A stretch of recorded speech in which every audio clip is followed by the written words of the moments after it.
We need to start off with this simple fact, and the fact is this. The fact is Jesus is not a nice guy. Jesus is not a nice guy.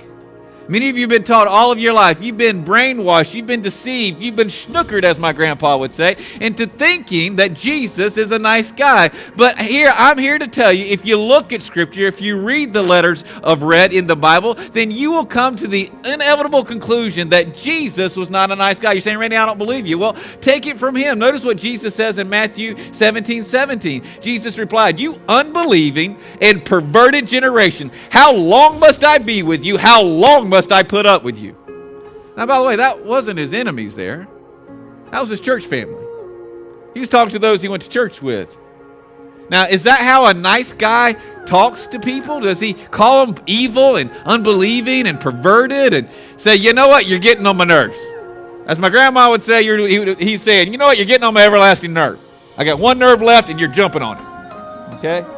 You're saying, Randy, is that all? No. Notice what we see in Mark 16:14. It says, Jesus appeared to the 11 apostles. These were the core dudes, right? While they were eating. He put them to shame for their unbelief.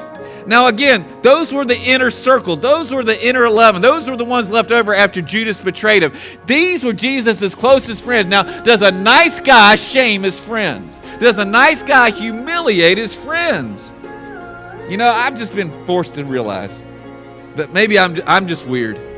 Because this culture has decided that all Jesus is a bearded woman. This culture has decided that all Jesus is a nice guy. And maybe he likes his pumpkin spice lattes. And maybe he likes to sit around Starbucks and talk about cultural issues. But Jesus is just some nice guy. He's just this sweet guy. He's just this kind guy. Oh, Jesus is just sweet. And we're just going to have to love him like he is. You're saying, Randy, why is this important? Because here's what I found. Most people won't follow a nice guy. Most people will not follow a nice guy. They'll appreciate him. Oh, they'll love him.